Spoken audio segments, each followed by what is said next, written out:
Shabbat Shalom.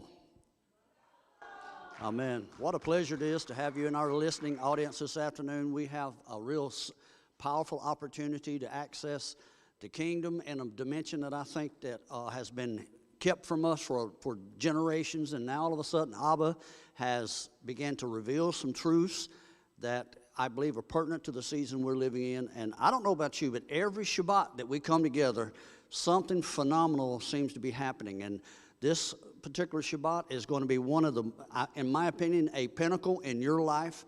If you've tuned in this afternoon, you may think it's by coincidence or accident. There's no such thing as that in the kingdom.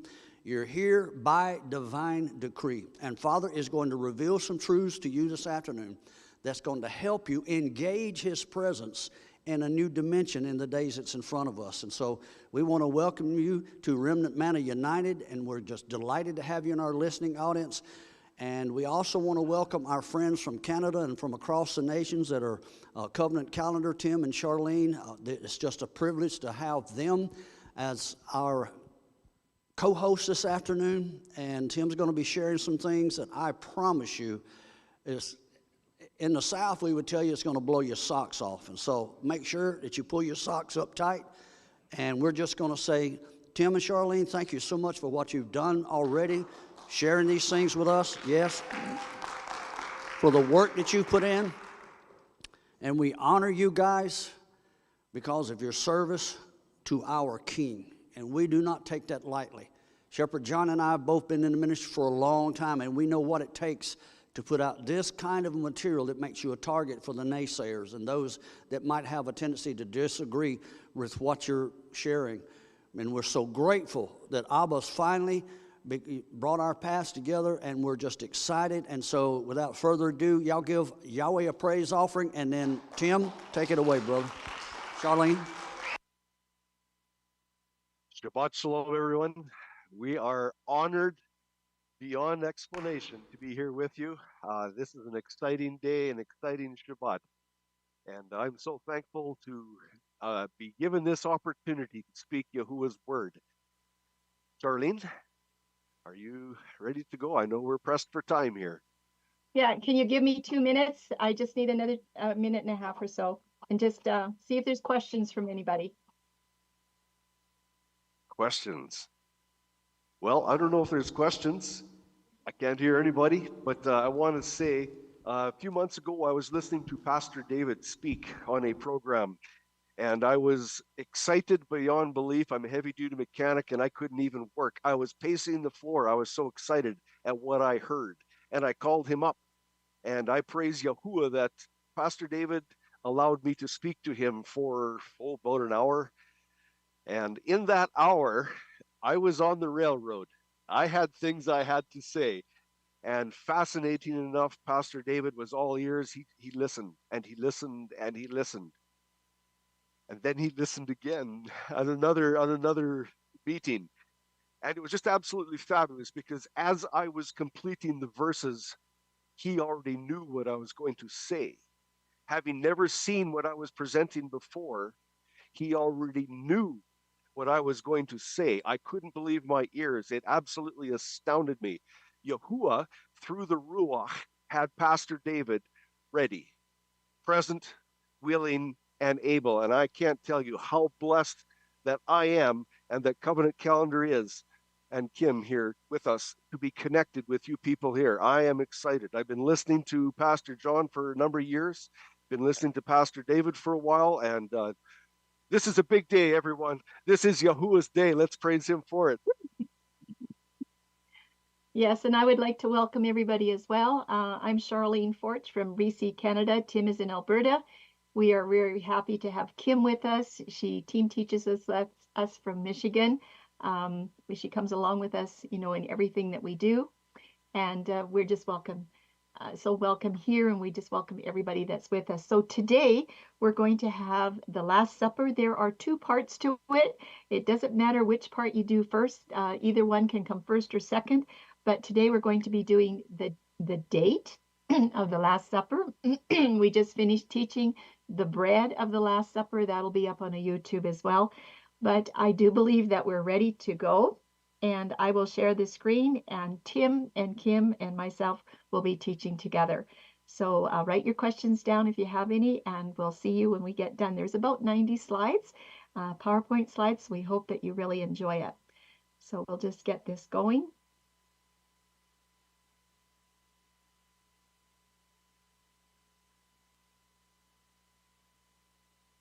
Looks good. Okay, I think that we are. Just a second here. There's some things you have to do on this other end. Get floating controls gone. Okay, we're ready to begin. May Yahuwah bless you as we look at this study today. It is the Last Supper. The Last Supper in the Gospel account. What day did that happen? Was it Abib 13 or was it Abib 14? How can you know for sure? There are two parts to this study. In part 1, it is talking about the bread of the Last Supper. We just finished that part. We just finished recording it now. And we found out in that study that there are two types of bread at that Last Supper table. There was leavened and unleavened. And we also found out that only one type of bread can represent Yahusha's body, and it was unleavened bread. So we're going to call this part 2 of the study, and it's on the controversy over the date of the Last Supper. Some think it was Abib 13, some think it was Abib 14. And then the big question is, was the Last Supper actually a Passover meal? And that's where the confusion comes in. So what was the day or the cycle? And what was the month or the date of this Last Supper? Abib 13 or Abib 14? But because we already did part 1 of the bread, we know when there is leavened bread present at the evening of the Last Supper, that alone disqualifies this supper as a Passover meal to be eaten on Abib 14. I'm sure many of you know that there was no leaven allowed at that Passover meal. However, that is only one witness that we're wanting to talk about today about the date. So what about John 13, verse 1? Now, before I go into anything further, I just want to let you know that we love all the 4 Gospels, but we have found that the Gospel of John is very special. It's different, and he usually has the answer to for every puzzle that comes along. So in John 13:1, if you read it, it should settle the question about this Last Supper. It says, now before the feast of the Passover, when Yahusha knew that his hour was come, that he should depart out of this world unto the Father. Well, guess what? Verse 1 plainly states that the timing was before the feast of the Passover, which is always on the 14th day of the first month. So, logic demands that the betrayal of Yahusha must occur before his sacrifice on the tree. And then it says in verse 2, and supper being ended, the devil, having now put into the heart of Judas Iscariot to betray him. Right there, John shows that the Last Supper took place on the same night that Judas Iscariot betrayed Yahusha. Well, if that isn't the 13th day of the month, then when is it? When did that happen? What day or what date? Just want you to note, everyone, that this study will be given according to the dawn day start. It will not work with an evening sunset day start. So some of you know about that already, but we're going to do this according to the dawn day start. So why does it matter when the Last Supper was celebrated as compared to the Passover? Was it Abib 13 on the 3rd cycle, which would be a Tuesday on the Roman calendar? Or was it Abib 14 on the 4th cycle, a Wednesday? Or maybe neither? Which one is it? How are we going to answer this question? There's going to be 3 more witnesses. The first one is in John. We're going to look at chapters 13, 18, and 19. Then the second witness to answer our question is going to be through this phrase that Yahusha said, with desire I have desired. And the third witness is going to be about a very special meal. But first, before we get started, we want to magnify Daniel 9:27, and then we will have a review in the Synoptic Gospels. So what is the controversy for part 1. So take note that if the type of bread could have settled the whole controversy of whether the Last Supper was on either Abib 13 or Abib 14, or a Tuesday or a Wednesday, or maybe even a Thursday, then our study would be done, as there was leavened bread present. However, there are some other questions that we need to consider. Number 1, does the day commence with sunset? Or does the day commence with the dawn light? And is the Passover meal ever to be eaten 21 hours in advance of the Passover sacrifice? That is the argument. This is it. If the Passover meal is eaten before the Passover sacrifice takes place, how does that align with the Torah instructions that we are given in Exodus 12? And conflicting opinions? Yes. How about you? What do you think about these different opinions? Matthew, Mark, and Luke all record the Last Supper was eaten on the last night of Yahusha's life. Now, most tend to believe that Matthew, Mark, and Luke record the Last Supper is the same as the Passover meal. Most believe that. But we're going to find out the Last Supper and the Passover meal, they are not the same. John shows clearly that this Last Supper, it occurred before the Passover meal. Is there a way to reconcile these differing opinions? We're going to consider some facts first here. The gospel writers would have followed Torah. I think you'd agree with us on that. In Exodus 12, verse 6, remember, Passover lambs were to be killed between the evenings on Abib 14. And we all know the Jews have traditionally interpreted between the evenings to mean in the afternoon. And we've done a study on that, and it does mean something a little differently. At the time of Yahusha, the priests sacrificed the Passover lambs in the afternoon of Abib 14. And in the book, The War of the Jews, Josephus records for us many Passover lambs were slaughtered from the 9th hour till the 11th hour, according to the dawn day. And just to take a note, if you are unfamiliar with this, that it was done according to Roman reckoning. On the Roman clock today, that would be understood as from 3 to 5 p.m. The historical account from Josephus tells us, so these high priests, upon the coming of their feast, which is called the Passover, when they slay their sacrifices, from the 9th hour to the 11th, but so that a company not less than 10 belong to every sacrifice, and many of us are 20 in a company, found this number of sacrifices was 256,500, which, upon the allowance of no more than 10 that feast together, amounts to 2,700,200 persons that were pure and holy. And I say that's a lot of people. So let's compare this quote then to the prophecy that we are given in Daniel 9:27. Thank you, Kim. So we need to look a little bit at the accuracy of Daniel 9:27. And we love charts. At Covenant Calendar, we love to teach with charts because it's such a visual presentation. So you'll see some charts. And I just want you to note, for those of you that are unfamiliar with our charts, that the dawn day begins each cycle of the week. It does not begin at sunset. We're going to show you the difference between this and a sunset chart in a little bit. But Daniel 9:27, it says this, and he shall confirm the covenant with many for 1 week. And in the midst of the week, he shall cause the sacrifice and the oblation to cease. So with this chart, starting on a dawn day, when you start your first cycle of the week with the dawn day, we've got it charted out here for a full 7 days. Okay, we're starting with the dawn day. Let's take a look where the midst of the week would land.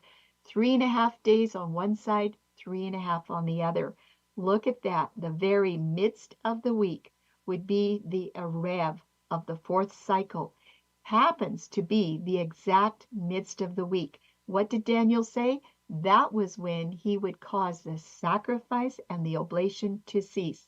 So keep that information in mind as we consider some information in the Gospels. It is a prophetic account from Daniel, and it is very, very important. And he shall confirm that covenant with many for 1 week and in the midst of the week. So what do we have? 3 cycles here. And then I'm going to bring in the dawn day. And here is the 4th cycle. You all know that Yahusha was put on the stake, the tree, at the 3rd hour of the morning, or what we say in Roman time, 9 o'clock a.m. But at the 6th hour, something special happened. It got dark. It became dark. And Josephus says that the sacrifices were completed by the 11th hour, approximately right in this area where that red arrow is. But according to the dawn day start, Erev, the 12th hour from dawn, on this 4th cycle is the exact midst of the week.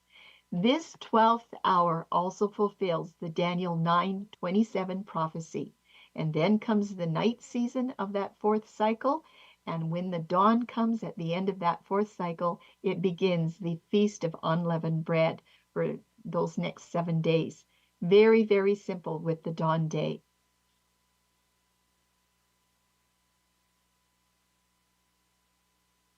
Tim, do you have your mic on? Yahusha, a divine corpse fulfillment, Daniel 9, verse 27. And he shall confirm the covenant with many for 1 week. And in the midst of the week, he shall cause the sacrifice and the oblation to cease. Again, there's the midst of the week. It wasn't at dawn, it wasn't in the night. It was in the midst of the week at the Erev mark. At the moment of sunset, that would be the 12th hour, the sacrifice of Yahusha terminated, and along with it, the blood sacrifices of the sacrificial system of the Aaronic priesthood were no longer valid for eternity. The preparation fulfillment requirements. The 3rd hour from dawn, we find that in our scripture that he was impaled at the 3rd hour. And then we realize when we read a little bit farther, the 6th hour from dawn is when the darkness started to fill over the land. And that was dark until the 9th hour from dawn. So how is it all these years we've read in their scripture, the 3rd, the 6th, and the 9th hour from dawn, and we never clued in? We always accepted the sunset system. Well, here in our scriptures, it tells us very, very clearly. It was the 3rd hour when he was impaled. Darkness started at the 6th hour, and he gave up his spirit at the 9th hour. All that is from dawn. Then we come to the 12th hour. That is where the sunset occurs. At 3 p.m., Yahusha's life expired. At sunset, all sacrifices were terminated forever. Daniel 9:27, midst of the week. From 3 p.m. to Erev, Yahusha was still a divine corpse in waiting. After the sunset, Joseph requested and removed Yahusha's body from the tree for burial preparations on the preparation of the Pesach and that night season. We read about that in John 19, verse 14, when the preparation of the Pesach had begun. That would be Yahusha's waiting, required the burial preparation process to fulfill the strict statutes pertaining to the Passover lamb and the red heifer sacrifice. All this had to be accomplished by dawn. And here we're going to be charting the sunset day start. If the day commences at sunset, and you see on the left-hand side, there's that brown marker. If the day starts in the darkness at sunset, what marks the exact midst of the week? We need to look at this. Have you ever questioned that? When is the midst of the week on a sunset system? Can this option for the midst of the week hour fulfill the Daniel 9:27 prophecy and align with a quote from Josephus? So I'm going to ask you to count out the 3.5 days again for this somewhat tricky question. Not really tricky, not when you start looking at it. So if you look on the left-hand side, you'll see that darkness starts out first. That's the first cycle. Then the second cycle comes along, and the darkness of the third cycle starts out their system, and the light season ends. What happens at the light season? Well, there comes the dawn, and then there's the night season. Look at that pink marker. That's your 3.5 days marked out according to sunset system of believing. 3.5 days is at dawn. When did Yahusha die? He did not die at dawn. He was very much on the pavement at Golgotha waiting to be sentenced at dawn. So how is it that we've been taught the midst of the week and we still are taught sunset system? It doesn't work. There's no alignment with Scripture. The dawn of the fourth cycle as the midst of the week is not when the sacrifices and oblations ceased. Again, Yahusha did not die at dawn. A sunset day start will not align with Daniel 9:27.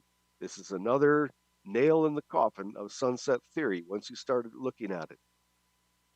So out of the 4 Gospels, Matthew, Mark, Luke, and John, surely we should be able to find the date for the Last Supper. And the question is the Last Supper the same as the Passover meal? So I want you to take a look at these statements. Which statement below is true? Number 1, and pay close attention to the words emphasized. The Passover meal is known as the Feast of Unleavened Bread. Notice the capital letters, Feast of Unleavened Bread, because of the command to eat unleavened bread at that evening meal on the 14th. Is that true or false? Statement number 2. The Passover meal is known as a Feast of Unleavened Bread, not capitalized, because of the command to eat unleavened bread at that evening meal on the 14th. Is that true or false? And do you see the difference between these 2 statements? So we're going to examine the Synoptic Gospels. That would be Matthew, Mark, and Luke first. Yes, we have to take a really close look, and there's going to be a lot of repetition as we look at the words as recorded in the Gospels. And this is all to understand exactly what is happening there, because a lot of us have been reading and not really understanding what is written there. So we're going to look at Matthew 26, verses 17 to 21. Now on the first day of the Feast of the Unleavened Bread, the disciples came to Yahusha, saying to him, "Where do you want us to prepare for you to eat the Passover?" And he said, "Go into the city to a certain man and say to him, 'The teacher says, my time is at hand. I will keep the Passover at your house with my disciples.'" So the disciples did as Yahusha had directed them, and it says they prepared the Passover. Next, you're going to have events for the Last Supper. Now, when the even was come, he sat down with the 12, and as they did eat, he said, "Verily I say unto you, that one of you shall betray me." Well, understanding Matthew 26:17 is something that we need to look at. When the italicized words are removed, the verse is going to read differently. Let me do it for you. Now, on the first of the unleavened bread, the disciples came to Yahusha, saying to him, "Where do you want us to prepare for you to eat the Passover?" Now, Passover was indeed the first day that unleavened bread was eaten, but it was not the first feast day of unleavened bread. Did you catch that when you take out those italicized words? In the New King James Version, it reads like this. Matthew says it was the first of the unleavened bread with a capital U and a capital B. We all know when there's capitals that it is a proper noun. Is that really when Yahusha held the Last Supper? On the first day of the festival of unleavened bread? On the surface, this appears to contradict John's account, which plainly states that the Last Supper occurred before the feast of Passover. Let's take a look at Mark 14, 12 through 18. It says, "Now on the first day of unleavened bread, when they killed the Passover, his disciples said to him, 'Where do you want us to go and prepare, that you may eat the Passover?'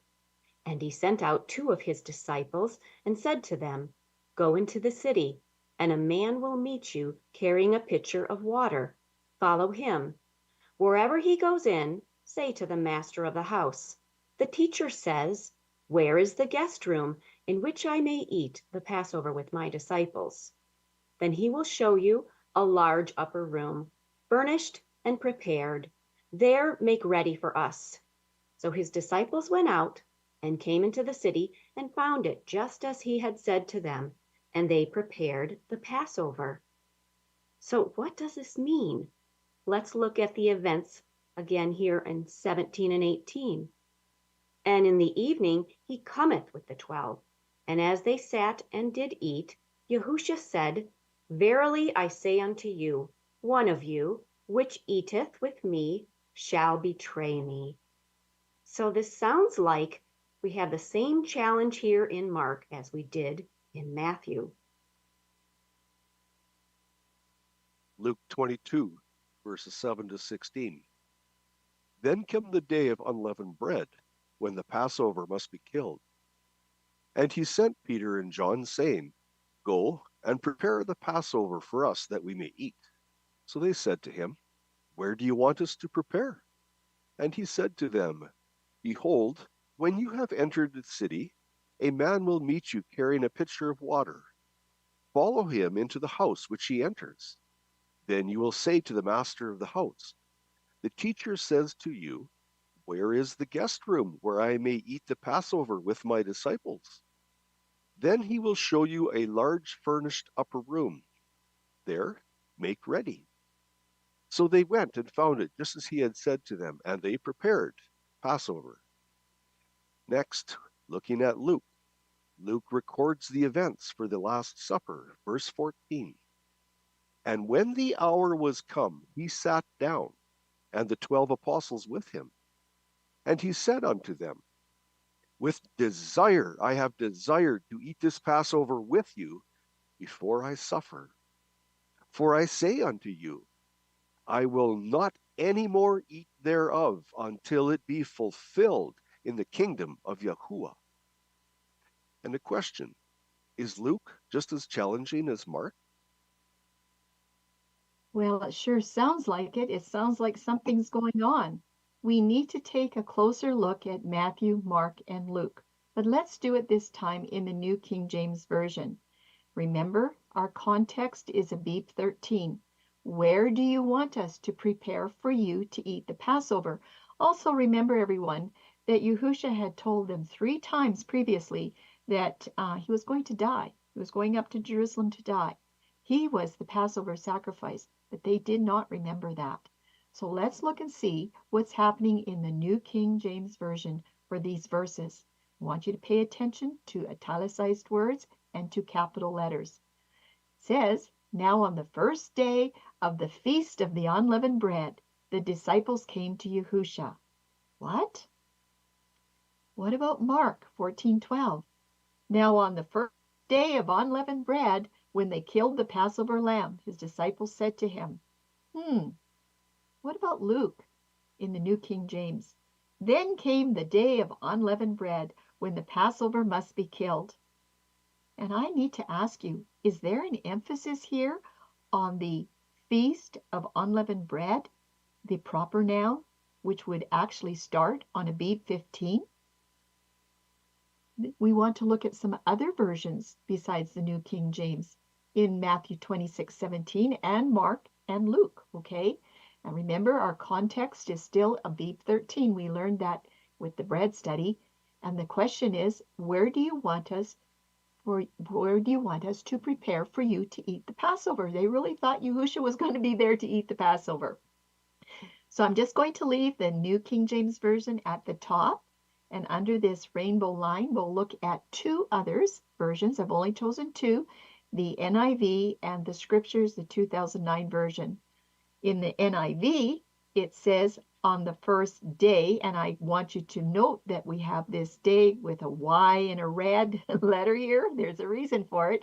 On the first day of the Feast of Unleavened Bread, the disciples came to Yahusha and asked, what does the Scripture say? 2009 version. On the first day of unleavened bread. This is a proper noun here. The taught ones came to Yahusha saying to him. In these other versions for Matthew 26:17, is the emphasis still on the Feast of Unleavened Bread, that festival? Taking a look at Mark 14:12, remembering the context as Abib 13, where do you want us to prepare for you to eat the Passover?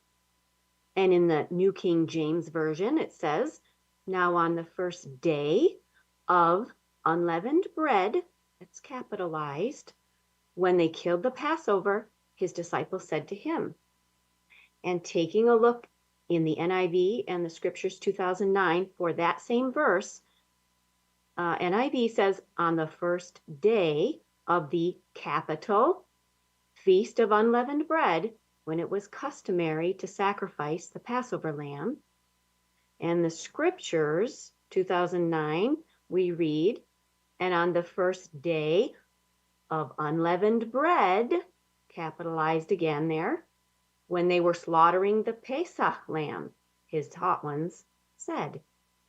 Again, is there in these other versions for Mark 14:12, is the emphasis still on the Feast of Unleavened Bread, that proper noun? Let's take a look at Luke 22:7. Our context, Abib 13, where do you want us to prepare for you to eat the Passover? New King James Version says, then came the day of unleavened bread. Capitalized again there. We see in NIV, then came the day of unleavened bread, on which the Passover lamb had to be sacrificed. Capitalized again there. And in the Scriptures 2009, and the day of unleavened bread came when the Pesach had to be slaughtered. In these other versions of Luke 22:7, again, is the emphasis still on this Feast of Unleavened Bread, that proper noun? It sure looks like it. Well, everything seems to indicate that these Passover preparations were taking place on the first day of the festival of unleavened bread. Something does not make sense, not to me. Maybe it doesn't to you either. If the disciples were actually planning preparations for Passover with Yahusha on the first day of the unleavened bread festival, this is definitely not in alignment with the Passover statute commands in Exodus. So let's take a closer look at the King James Version. A closer look at Matthew, Mark, and Luke in the King James Version for the same context. Where do you want us to prepare for you to eat the Passover? Now, on the first of the unleavened bread, the disciples came to Yahusha saying unto him. Do you see a difference? Leaving out those italicized words and looking to see what the King James has does not emphasize a proper noun here. Okay. Mark 14:12. On the first day of unleavened bread, when they killed the Passover. Luke 22:7. Then came the day of unleavened bread, when the Passover must be killed. There is no emphasis here on the proper noun of the Feast of Unleavened Bread in the King James Version this time. Is there more to consider? Were the disciples preparing for a lowercase feast, just an ordinary feast? Or were they preparing for a proper noun feast or a proper noun festival? What's going on here? What were they doing? Let's check out a few facts to see if there's a difference between these very similar terms. Watching for a closer examination on just one day. Notice the why. That day. We got to pay close attention to that. Matthew, Mark, and Luke say this. Matthew 26, verses 17 and 19. Now on the first of the unleavened bread, note the small cases. There's no capitals there. It's not identifying a proper name or a proper noun. Now on the first of the unleavened bread, the disciples came to Yahusha, saying to him, "Where do you want us to prepare for you to eat the Passover?" So the disciples did as Yahusha had directed them, and they prepared the Passover. Now let's go look at Mark. Mark 14, verses 12 and 16. Now on the first day of unleavened bread, when they killed the Passover, his disciples said to him, "Where do you want us to go and prepare that you may eat the Passover?" So his disciples went out and came into the city and found it just as he had said to them, and they prepared the Passover. And notice that box there that has, see Exodus 12, verse 18. We need to ask ourselves, is this according to statute? Is this according to the commands? Let's look at Luke 22, verses 7 to 9, verse 13 also. Then come the day of unleavened bread, when the Passover must be killed. The day of unleavened bread. Notice no capitals. It's just speaking about a type of bread. It's not speaking about a feast. Continuing to verse 8, and he sent Peter and John, saying, "Go and prepare the Passover for us, that we may eat." So they said to him, "Where do you want us to prepare?" So they went and found it just as he had said to them, and they prepared the Passover. Note this, just one day, singular. If you're talking about the Feast of Unleavened Bread, it's multiple days. But here you notice the day word has the Y emphasized because it's single. It's only one day, so it cannot be talking about the Feast of Unleavened Bread proper. So now we have something to think about here. Was that day, that singular day when they killed the Passover, was that also the day when unleavened bread was eaten for the first time? Like Passover, when they ate unleavened bread? Or was that day the first day of the unleavened bread festival? Now, again, we're at a point where we have to make a decision. A decision has to be made. But then, do we have to choose between the Synoptic Gospels, Matthew, Mark, and Luke, or the book of John? Do we just look at the 3 Synoptic or the 1 Gospel of John? Or would it be better to see if all the Gospels are in harmony with each other? I think that would be better. So maybe we should chart these 4 Gospels. Let's look at Matthew 26:17 again. And let's try to use some language that would come into alignment with what was actually taking place. Instead of saying now on, let's try this. Now, as the first of the unleavened bread day was approaching, the disciples came to Yahusha, saying to him, "Where do you want us to prepare for you to eat the Passover?" We're back to our chart with the dawn day start. The verse 17 context and the time reference is on the 3rd cycle, or a Tuesday, before that Last Supper. The Last Supper time frame was here on Abib 13, basically as the evening is approaching into the night. Passover is the first day of eating the unleavened bread. That was the day they were preparing for, and that day was approaching. The Passover meal was always eaten in the night season at the end of after the sunset and the dusk twilight is over with. The Passover meal was always eaten here at night. according to Exodus 12:8.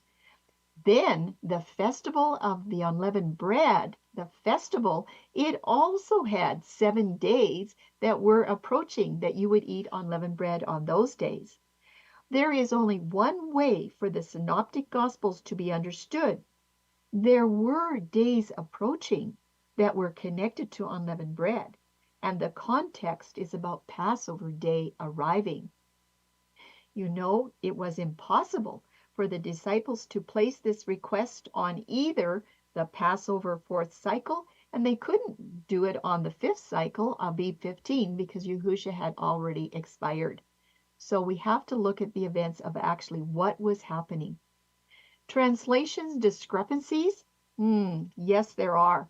Remember that John's Gospel was written much later, around 90 to 100 AD, and it's very likely that the Synoptic Gospels were already translated into Greek by this time. You know what? John would have seen the definite necessity to clarify the proper meaning around this word day of unleavened bread, meaning Passover, taking all readers back to what the Hebrew mindset would originally understand. And today, most Bible translations have taken on a meaning that was never intended by any Hebrew writer or believer, not ever. But our translations, they put their own emphasis in there. So what is next? Let's just look at a very interesting slide that's talking about a feast, a little feast, just a feast that you would have on any ordinary day, or talking about a proper noun feast or a proper noun festival. We're just going to look at Genesis 19:3. This is about Lot and the angels that came. And it says, and Lot talking about Lot, and pressed upon them greatly, and they turned in unto him. These are the angels, and they entered into his house, and he made them a feast. And he did bake unleavened bread, and they did eat.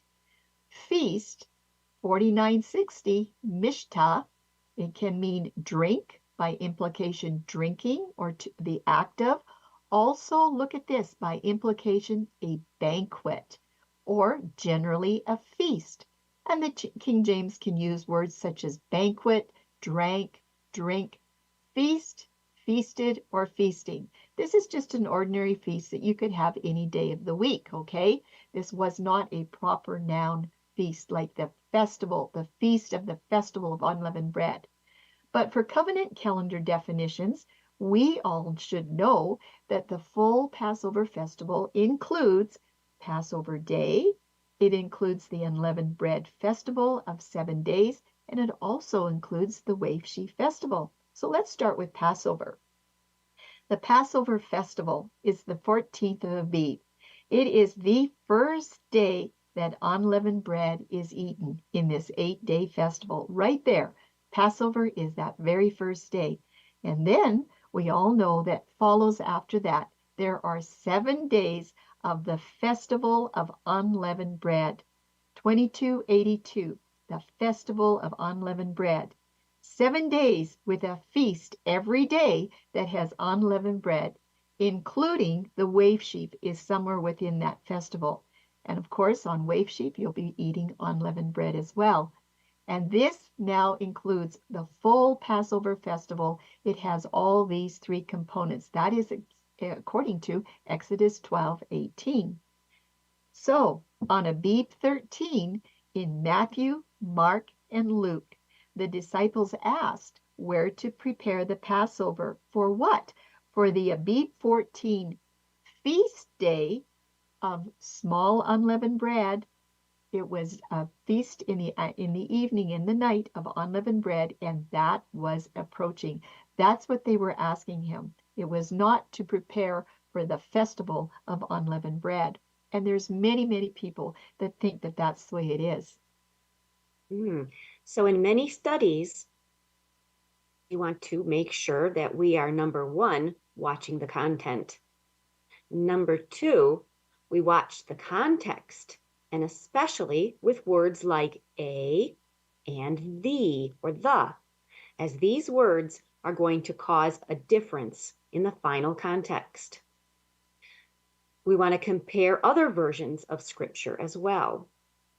When we're studying Bible versions that may have italicized words and capital letters where they do not belong, that can lead to a different context if we are not paying attention. And be sure to check and see what John has to say, as often his gospel will solve the controversy. And that's the end of our introduction. So we are now ready to go into our first, second, and third witness, where we're actually going to be ready now to unlock what we're looking at here for the date of this Last Supper. The first witness for the day and the date of Passover in the Synoptic Gospels seem to have some challenging phrases. So let's examine John. And remember, John is always the fun gospel. He always tells you a little bit more of what's going on. As we consider John's gospel, have you ever wondered why there are 4 gospels for one story? Have you ever wondered why John's gospel is different than the synoptics? Many scholars believe John wrote his gospel late in the 1st century. It would be decades after the Synoptic Gospels had been written. Greek-speaking Gentiles comprised a significant portion of the assembly, believing again in the Roman midnight commencement for the day start. John's Gospel differs from the Synoptic Gospels because of the number of Gentile converts pouring into the assembly. He had to include misdetails, separating truth from error, especially when the anti-Jewish bias began to take root. And John, he went to great lengths to emphasize the Messiah's heritage and to remove all possibilities of lingering doubt, especially around the details of covenant calendar and the timing of events. So let's review the beginning of John's account of the Last Supper. We're going to find this in John 13, verses 1 to 5. Remember, we already read, now before the feast of the Passover, when Yahusha knew that his hour was come, that he should depart out of this world unto the Father. Having loved his own which were in the world, he loved them unto the end. And supper being ended, the devil having now put into the heart of Judas Iscariot, Simon's son, to betray him. Yahusha, knowing that the Father had given all things into his hands, and that he was come from Yahuwah, and went to Yahuwah, he riseth from supper, and laid aside his garments, and took a towel, and girded himself. After he poureth water into a basin, and began to wash the disciples' feet, and to wipe them with the towel herewith, he was girded. However, guess what? There are several other details that need to be noted here. We want to review that verse 1 plainly states the timing was before the feast of the Passover, which is always on the 14th day of the first month. Logic and common sense demands the betrayal of Yahusha must occur before his sacrifice on the tree. Let me read that again. Logic demands that the betrayal of Yahusha must occur before his sacrifice on the tree. Verse 2, John shows that the Last Supper took place on the same night that Judas Iscariot betrayed Yahusha. That would have to be Abib 13. Now, does this sound very different from the Synoptic Gospels? John's timing of the Last Supper? Yes, his timing of the Last Supper is obviously referring to the night of Abib 13. Sadly, the Synoptic Gospels do not have the same clarity in some areas, but John goes on to reiterate several times that these events took place before Passover. Clearly, the Passover meal traditionally eaten on the evening of Abib 14th had not yet been observed in this instance. Why? The Passover lamb could only be eaten after the Passover sacrifice is slain, bled, skinned, and roasted. That's Torah. And by default alone, the Passover meal could not have been observed by our Messiah, his disciples, or any other Jews. Now, I just want to say something very quickly here before we go further. is that I've heard a lot of studies on this dating of the Last Supper, and the last one that I heard here about a year ago, he did Matthew, Mark, and Luke, but he did not use any references from the Gospel of John. I wondered why, because with the mindset that he was showing that is different from what John is showing, he could not use the references from John's Gospel because it would conflict with what he was teaching. I find that very interesting. So everyone, if you're looking at a gospel situation, calendar in the gospel, you have to make sure you're using all 4 gospels, not just 2 or 3. All 4 have to be used. In John 13, 21, 26, and 27, these are the events following the Last Supper and the foot washing. When Yahusha had thus said, he was troubled in spirit and testified and said, Verily, verily, I say unto you that one of you, he's talking about Judas, shall betray me. Yahusha answered, He it is, because the disciples asked in those other verses there between, they said, Is it I? Is it I? Who is it? And he said, He it is to whom I shall give a sop when I have dipped it. And when he had dipped the sop, he gave it to Judas Iscariot, the son of Simon. And after the sop, Satan entered into him. Then said Yahusha unto him, That thou doest, do quickly.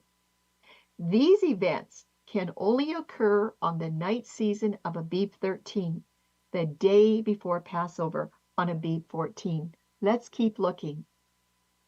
Now, no man at the table knew for what intent Yahusha spoke this unto Judas. For some of them thought, please do not overlook that word. Some of them thought, because Judas had the bag, that Yahusha had said unto him, Buy those things that we have need of against the feast, or that he should give something to the poor. He then, having received the sop, went immediately out. And now look at John's very specific, it was night. There's no more light in the sky. It is night.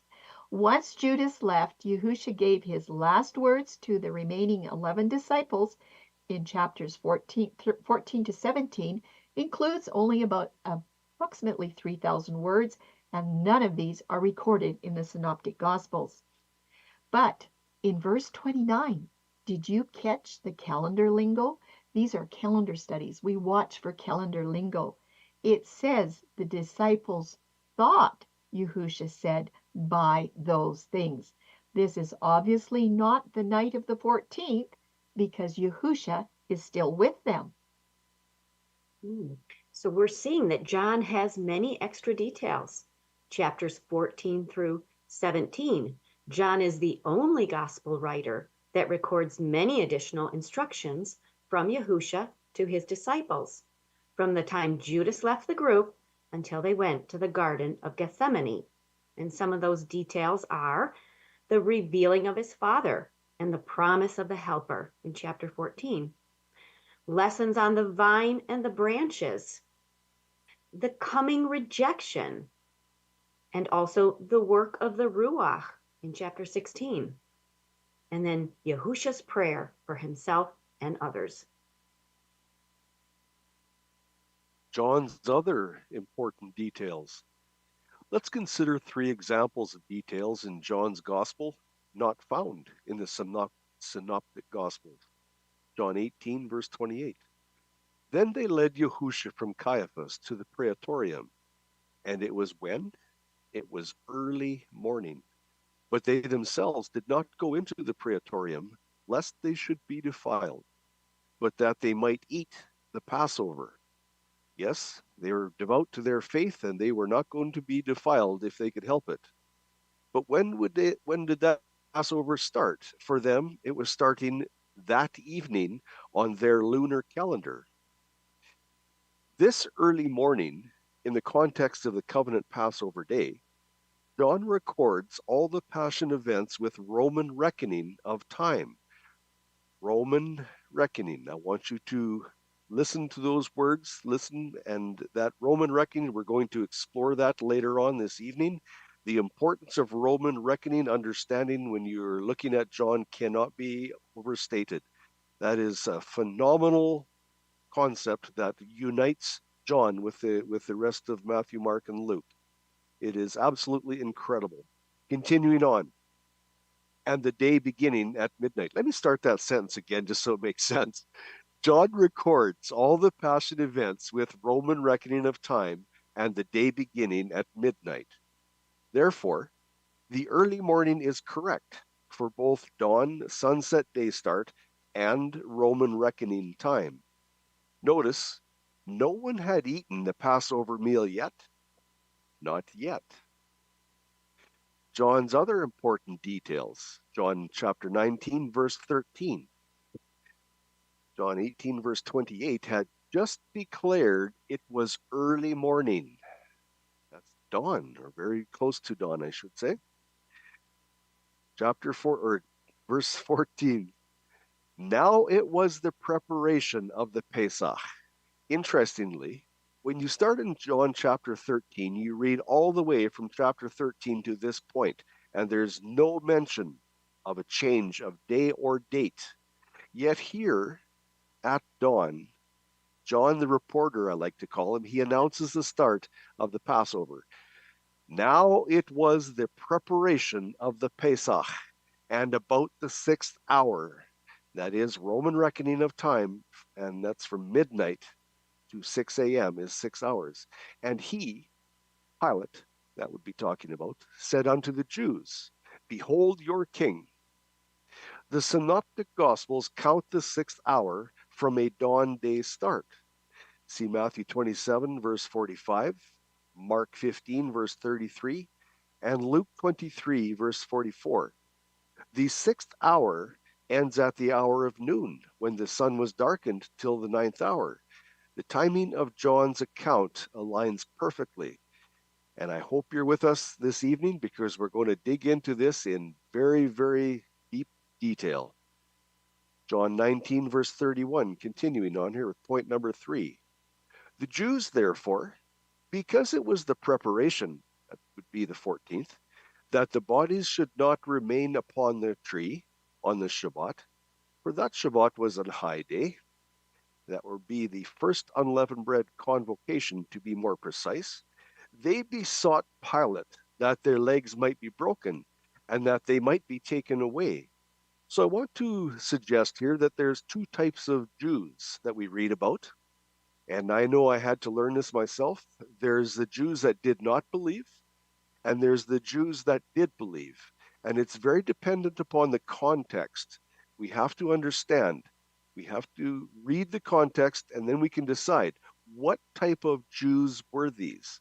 Well, here, these are the Jews that believed, because they knew about the Shabbat that was coming. Interesting note here, John is the only gospel writer to verify the high Shabbat is the first convocation, or a makra, of unleavened bread.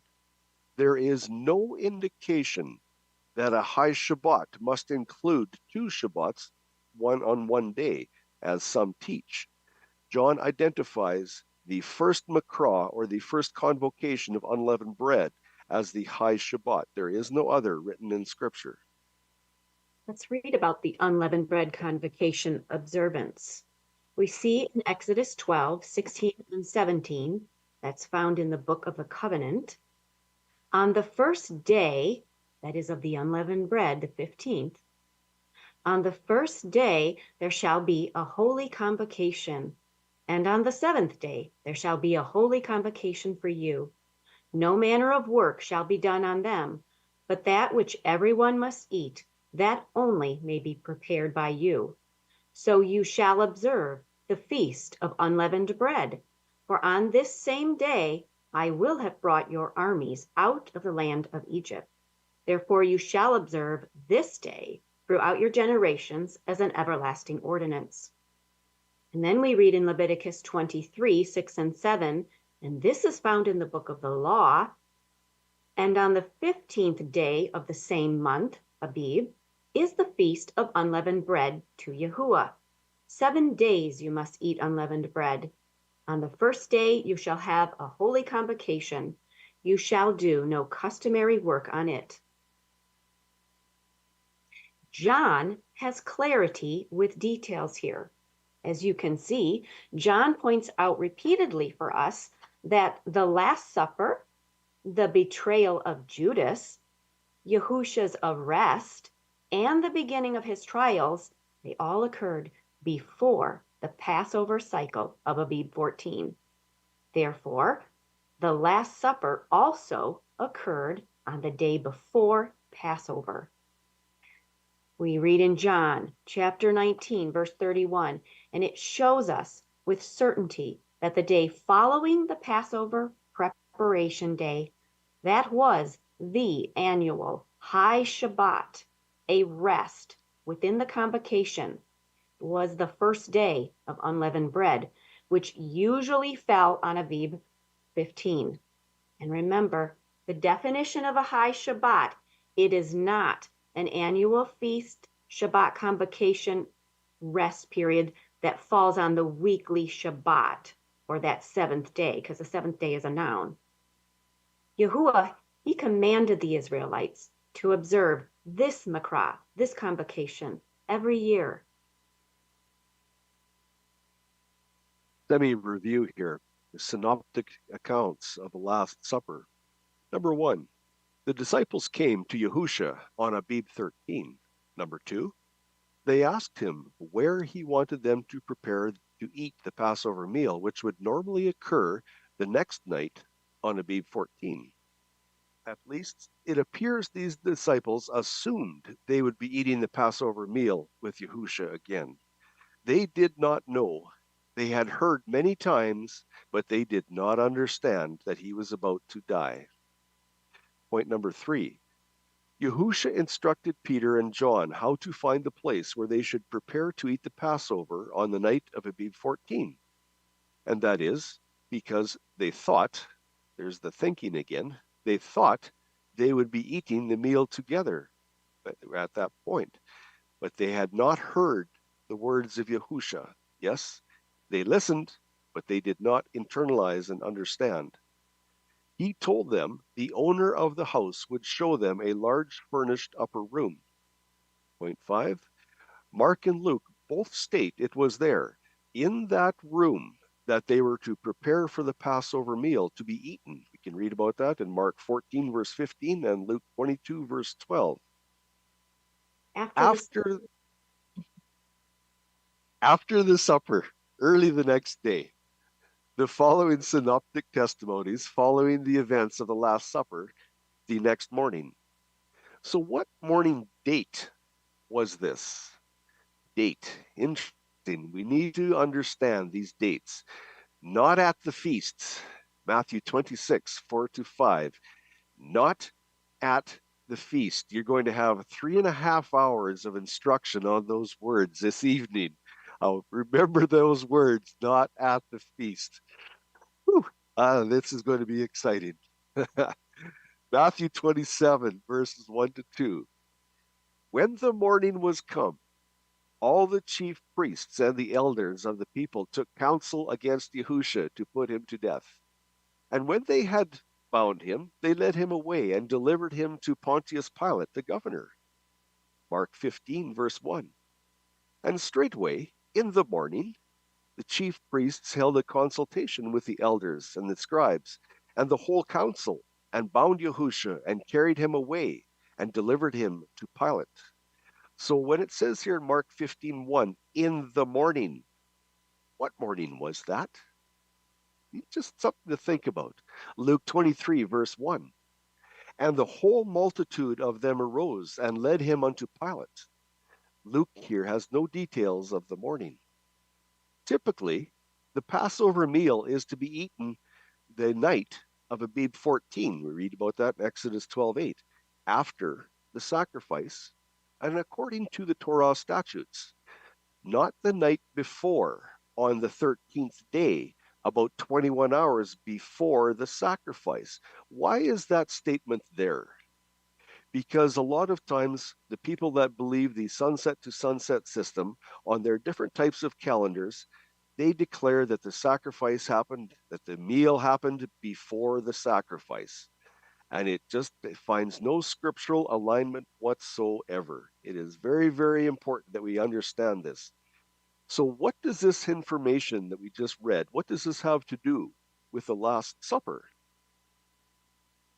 John has more details of what happened early on in 14. John 18, verse 28. I love John. He's like a reporter. He tells you as it is. Then led they Yahusha from Caiaphas unto the hall of judgment, and it was early. And they themselves went not into the judgment hall, lest they should be defiled, but that they might eat the Passover. A 12-hour offset.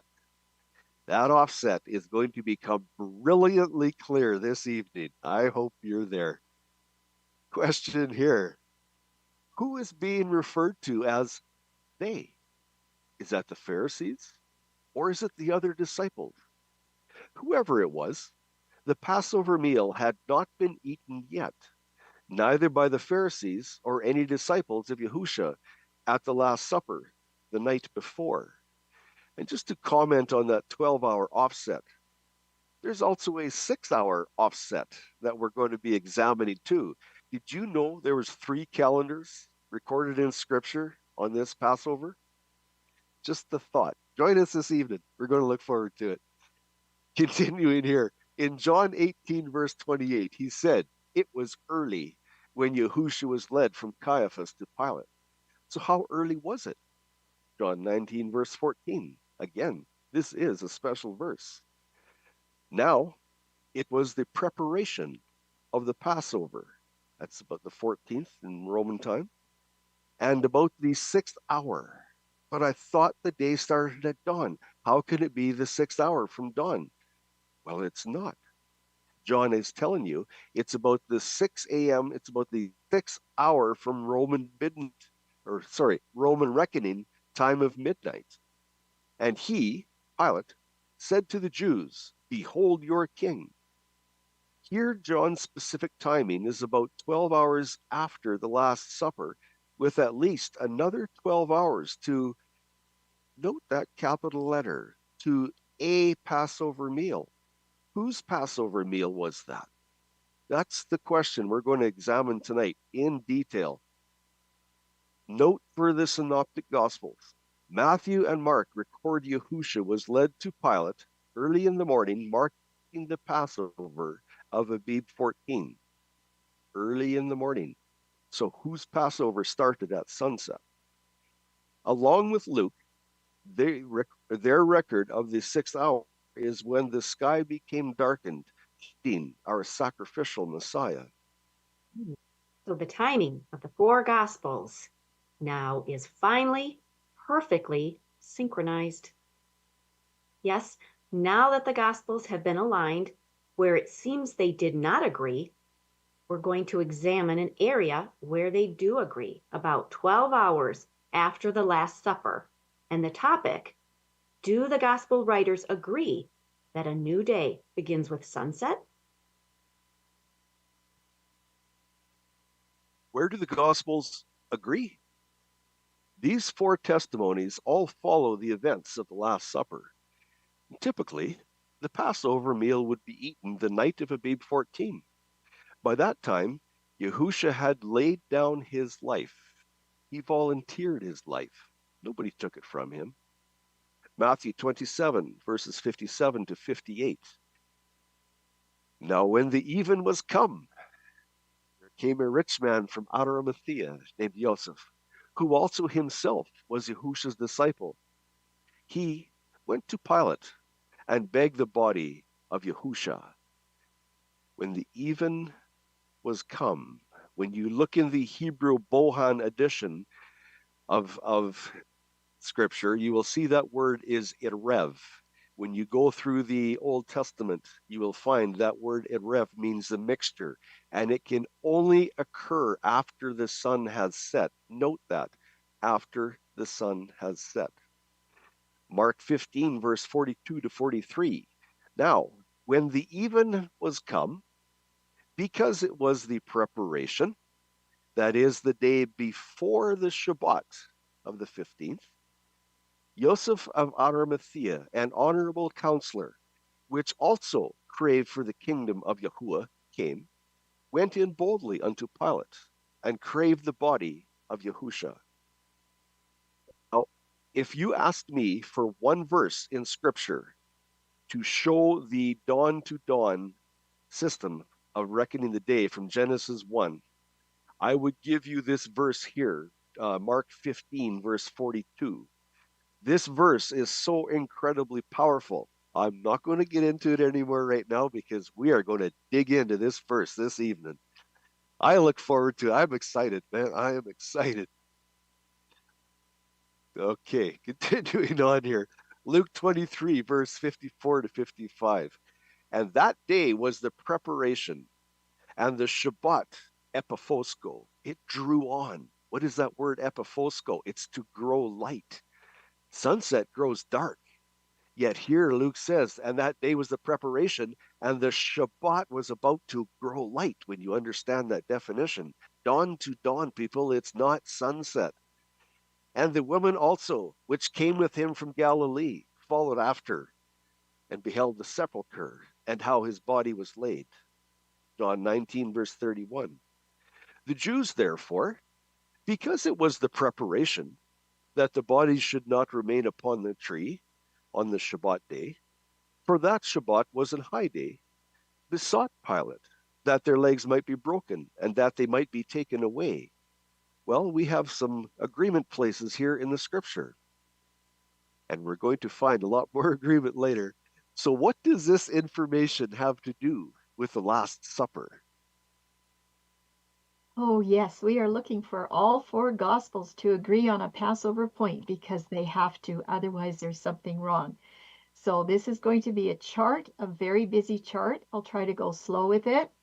Remember that everything starts the day with the dawn twilight, not sunset.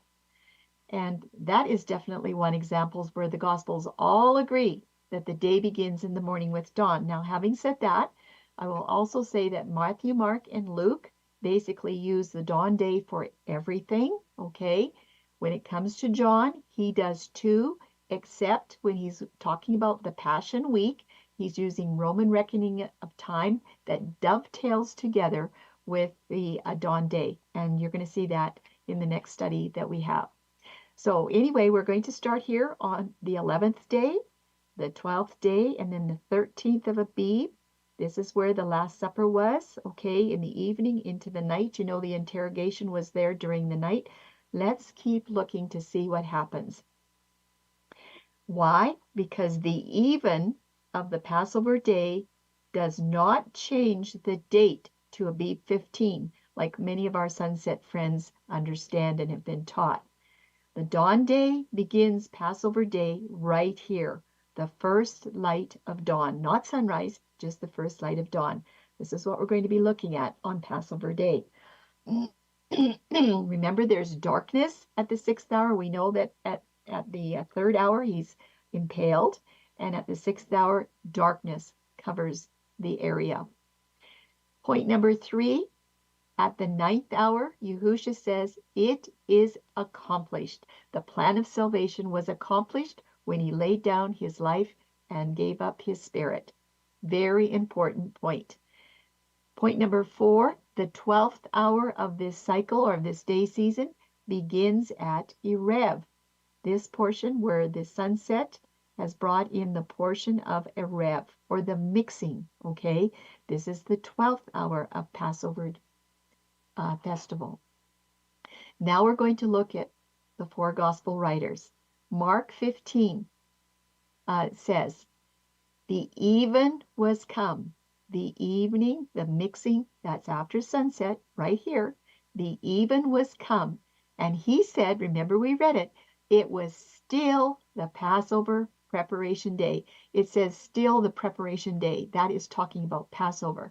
It was the day before the unleavened bread convocation on Abib 15. And in Mark 1:32, he describes what even is. He says, at even when the sun did set. We're going to hear about that a little bit later on as well. Then Matthew 27 states, when the even was come, Joseph asked Pilate for the body. At this time of the cycle is when Joseph asked for the body of Yahusha to remove it from the stake. So Yahusha was not buried before the sunset on Abib 14. Number 7, John 19.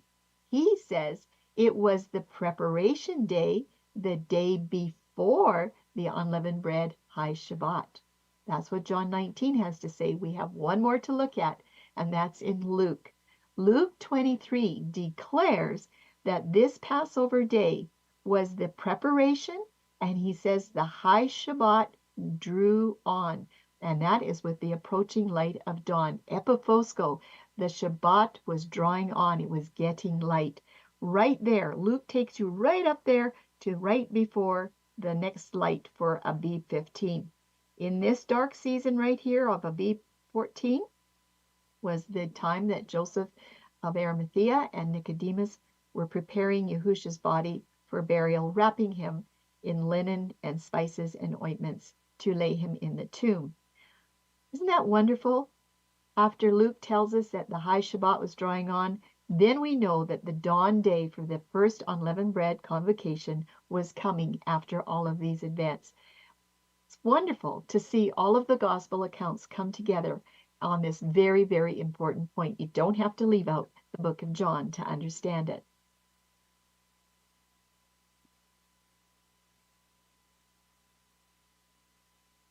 Now it's time to compare some other Bible commentaries to see if they have anything to say about this meal called the Last Supper. Jacob Neusner. In Jacob Neusner's translation of the Jewish Mishnah, we can see why the disciples would have been concerned with preparing for the Passover the evening of the 13th, even though the Passover meal wouldn't be eaten until the next night. In his quote from Pesachim 1 verse 3, please remember, he's writing with the understanding that Abib 14 begins at sunset on Abib 13.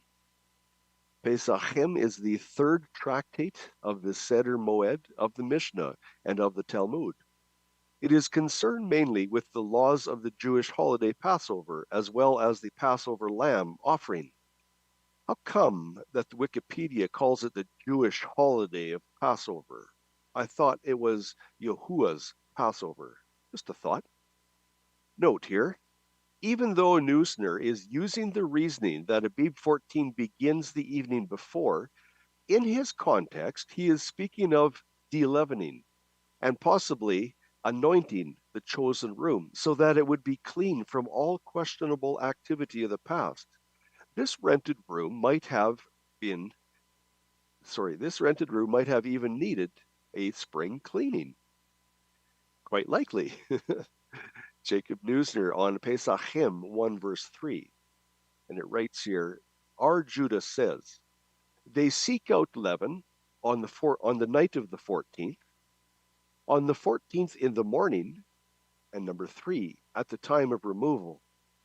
B. The sages say, if one does not seek out leaven on the night of the 14th, and that would be after sunset on the 13th in their understanding, he may seek it out on the 14th. C. And if he did not seek it out on the 14th, let him seek it out at the appointed time. That would be from 11 a.m. to 12 noon on the 14th in their understanding. And D.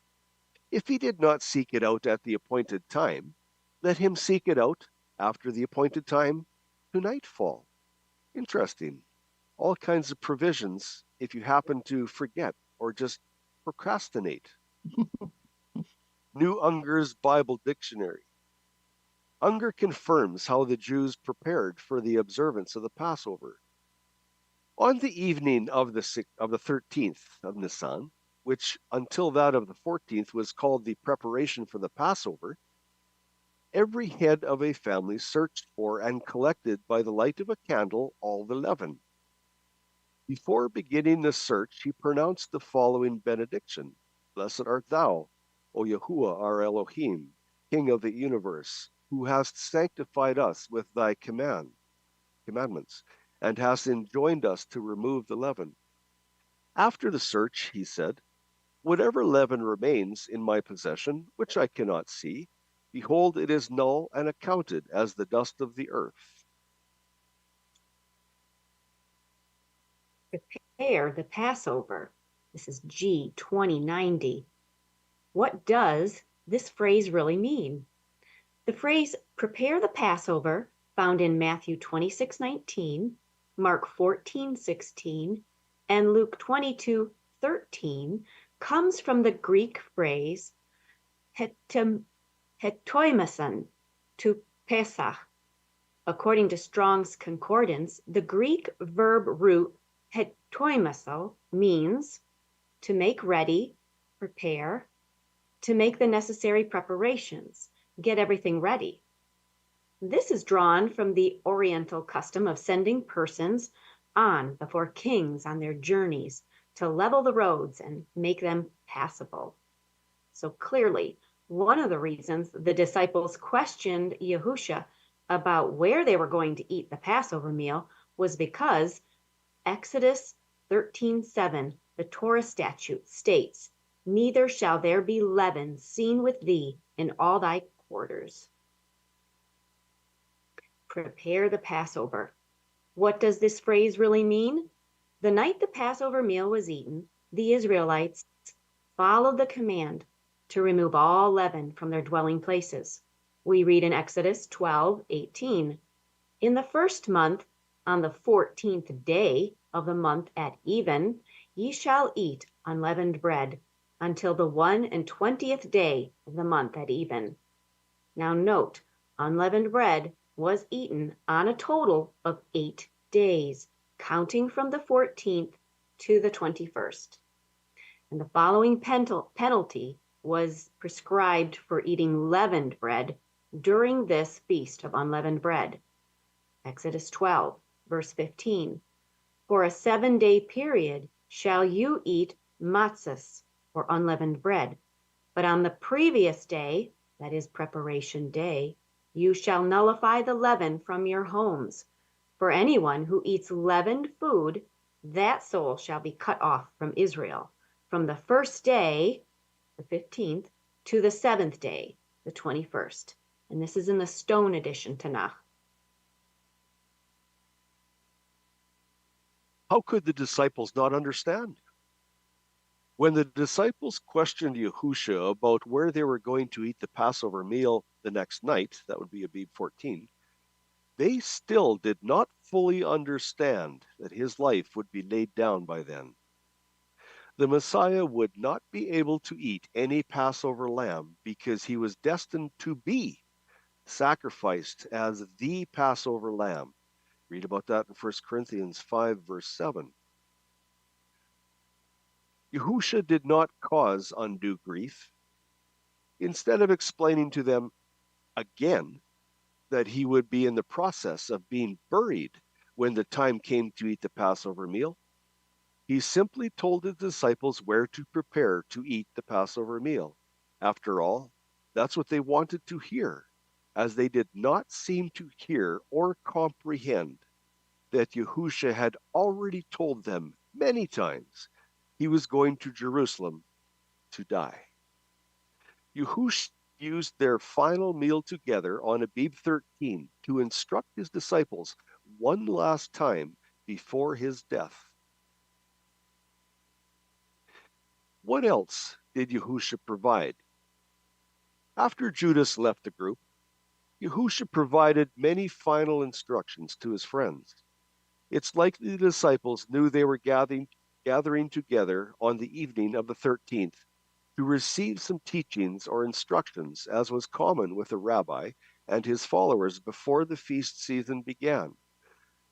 Yahusha did give instructions to be remembered forever after, just as he showed them, which to this day is also a chag.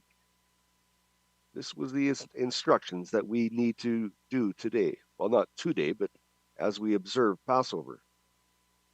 And the question should be asked again, what else did Yahusha provide? Is it possible Yahusha provided this Last Supper room as he knew the disciples would have need for it the next day after the Passover, even though they thought they would be using the room for another purpose? Do you think he knew what was going on? I believe that Yahusha chose this room from one of his believers where he knew that his disciples would be safe from the Jews who would be seeking after them, those unbelieving Jews. Is it possible this is the room where Yahusha met them on the day of his wave-sheaf appearance? So as we come up to a review slide now for our first witness, because we have 2 more to go, the first witness on the day and the date. From Daniel 9:27, we know that the crucifixion was on the 4th cycle, the midst of the week, and we know that the Last Supper was the day before. So what was the day? It was the 3rd cycle. It was a Tuesday. We know that Passover is always on Abib 14, and the Last Supper was the day before, and it was not a Passover meal. So now the date? Yes, we know the date. It was Abib 13. There's absolutely no conflict there whatsoever. Now we'll be looking at a second witness for study on the day and date. So our phrase is, with desire I have desired. And the true intent of this phrase will be examined in Luke 22:15 and 16. Understanding the phrase, with desire I have desired. Luke 22 reads, and he said unto them, with desire I have desired to eat this Passover with you before I suffer. For I say unto you, I will not any more eat thereof until it be fulfilled in the kingdom of Yahuwah. So the question is, what does this phrase really mean? With fervent desire I have desired to eat this Passover. With desire I have desired. Luke 22:15 has been used to support the assertion that the Messiah and his disciples ate a meal called the Passover meal. But is this so? In this scripture, Yahusha says, with fervent desire I have desired to eat this Passover with you before I suffer. The Greek phrase translated, with fervent desire I have desired, is epithumia, epithumisa. It literally means, with desire I desired. With desire I have desired. Strong's G 1939. Epithumia from G 1937. It is a longing, and especially for what is forbidden. Epithumia, Exegetical Dictionary of the New Testament. The first word of this phrase, with desire I have desired, is epithumia. It's a noun. And according to the Exegetical Dictionary of the New Testament, usually this word has the ambivalent sense, desire, strive for, long to have, to do, and be something. It can also be used for forbidden desire. Was Yahusha forbidden to observe the Passover with his disciples? He was about to die. He knew that. Yes, it was something that he desired strongly for, but he knew that he couldn't have it. Yahusha uses epithumia in this sense in Luke 22, verse 15. In the Farrar Fenton translation, in his Bible translation, Fenton accurately captures the meaning of Yahusha's words in these verses, Luke 22, verses 15 to 16. And he said to them, I have longingly desired, epithumia epithumesa, to eat this Passover with you before my suffering. However, I tell you that I shall not eat of it until it can be administered in the kingdom of Yahuwah. Do you see the clarity in this verse that the Last Supper is not the Passover? And B, but he asked them to prepare for the Passover, knowing full well that they might not be eating it anyway. This is another clarification to show this Last Supper was not Abib 14, only on Abib 13 it was.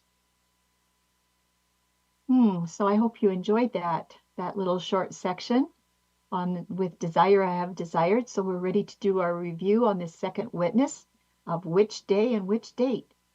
Yahusha's desire to eat the Passover, thus finalizing the fulfillment thereof, will only be realized in the kingdom. In this account, what was the day? It absolutely was the third cycle, or a Tuesday. And then, therefore, the day and the date of the Last Supper was not the Passover meal on Abib 14. So the date, we know it was not the 14th, it was Abib 13. And the Gospels bring us a lot of clarity. We have one more witness to look at, the third witness for this study on which day and which date. We're going to look at a special meal. Could this last gathering of Yahusha and his disciples have been a very special preparatory meal? That is the question. David H. Stern is a Jewish scholar. David H. Stern writes about the Last Supper meal. The Last Supper is considered by most scholars to have been a Passover meal, or Seder. Many Pesach themes are deepened, reinforced, and given new levels of meaning by events in the life of Yahusha the Messiah and by his words on this night. However, Joseph Shalom has suggested that it may not have been the Seder, but a Seudat Mitzvah, the celebratory banquet accompanying performance of a commandment such as a wedding or a Brit Milah. Here is the background for his argument. When a rabbi and his students finish studying a tractate of the Talmud, they celebrate with a Seudat Mitzvah, also called a banquet of completion or a graduation. The fast of the firstborn, expressing gratitude for the saving of Israel's firstborn sons from the 10th plague, has been prescribed for the day before Pesach, Nisan 14, and he's referring to the sunset of Nisan 13, and this has been since at least Mishnaic times. Whenever it is necessary to eat a Seudat Mitzvah, this takes precedence over a fast. With a modicum of foresight, a rabbi can plan to complete a tractate on Nisan 14 and thus avoid having to fast. Very interesting. Doing so is not construed as cheating.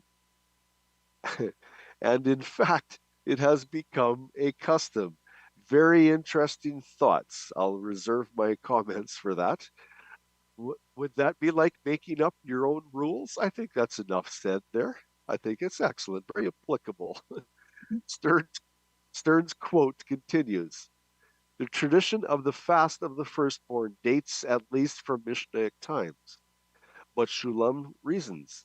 If it goes back a couple of centuries more to the time of Yahusha, and if the Seudat Mitzvah custom applied to the first century to the completing of any course of study, then Yahusha might have arranged to have himself and his Talmudim finish reading a book from the Tanakh on Nisan 14.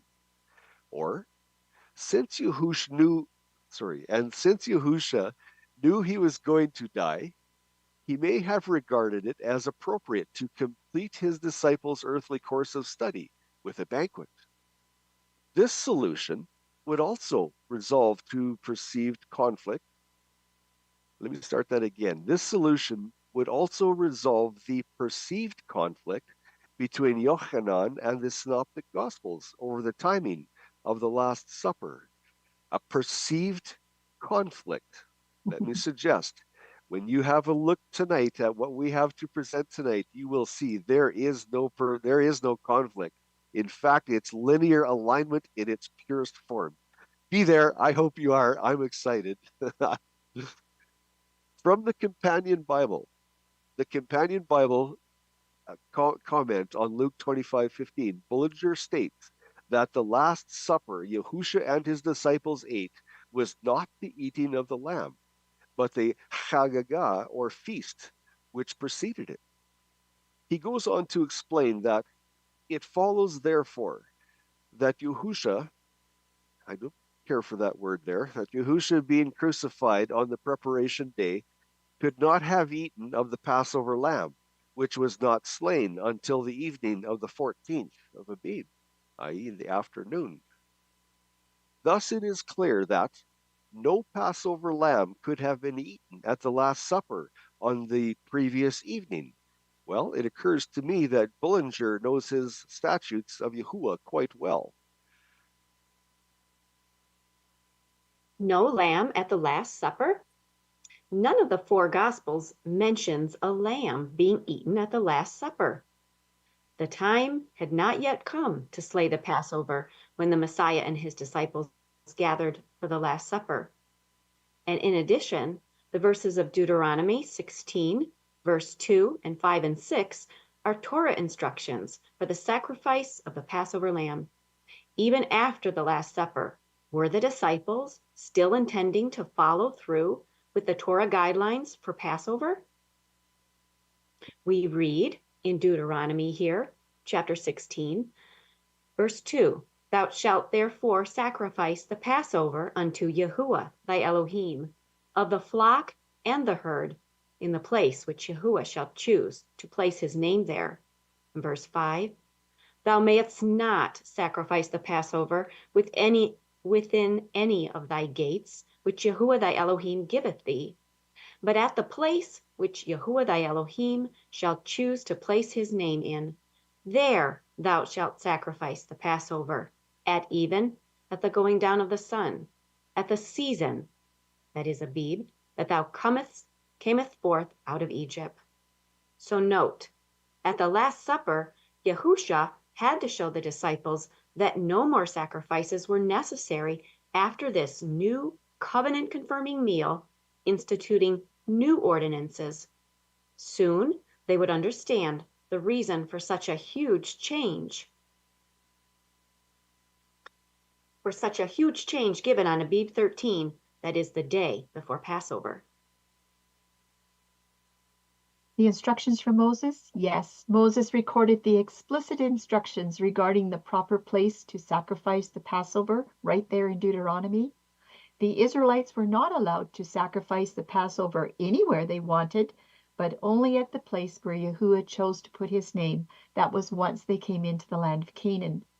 During Yahusha's life, the temple in Jerusalem was the place where Elohim had placed his name. You can see that in 2 Chronicles 6. And that's where the priests sacrificed the Passover lambs, in accordance with this command. The Synoptic Gospels, Matthew, Mark, and Luke, do not conflict with John's account of the Last Supper when understood correctly.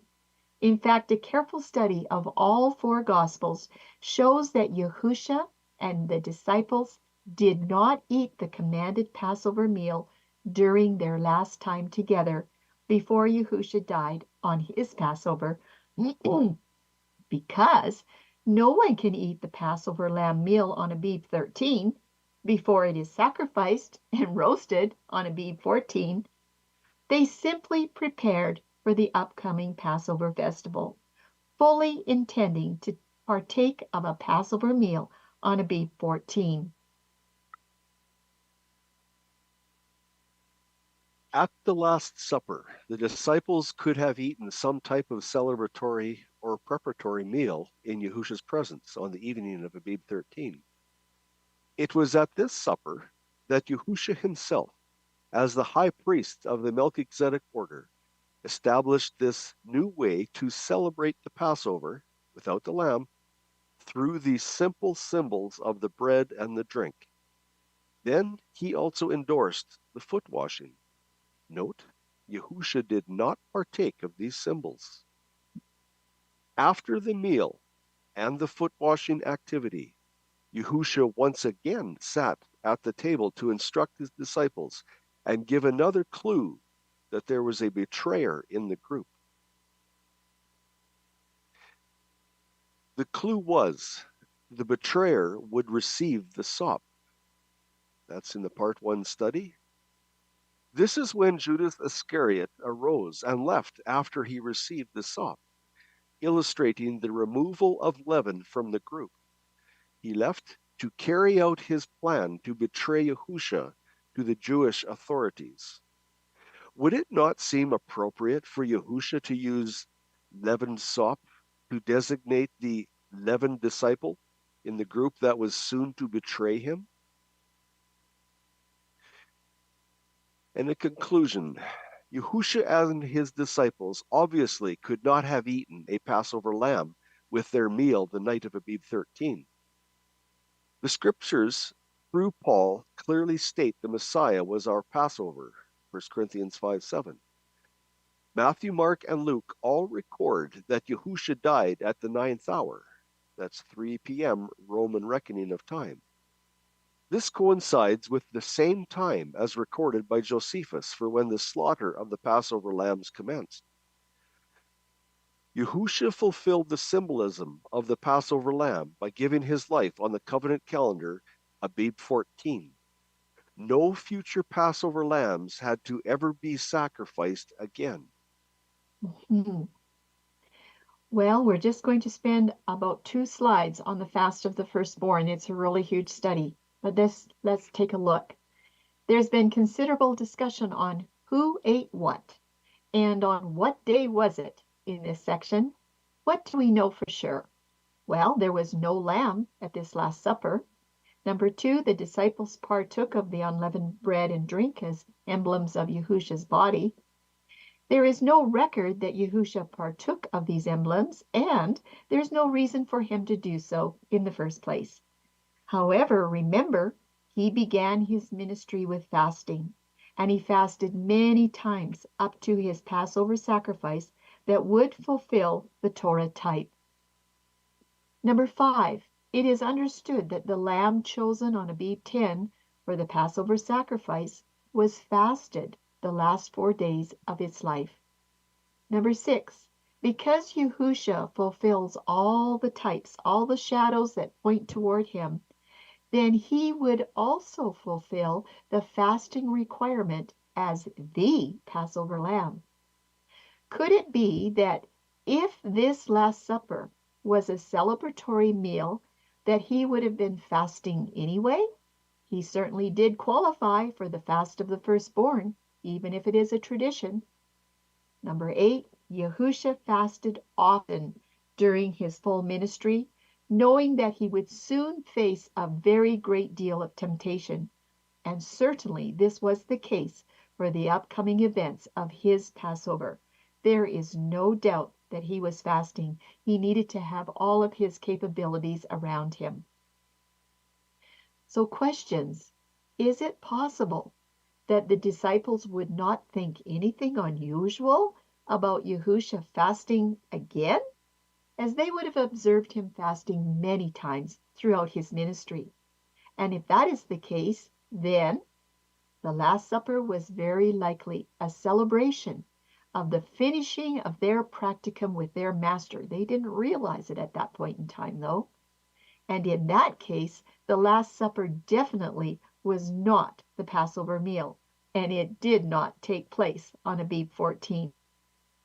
Passover is a festival, but it does not begin the evening before dawn of Abib 14, and this is the traditional teaching, not based in Torah.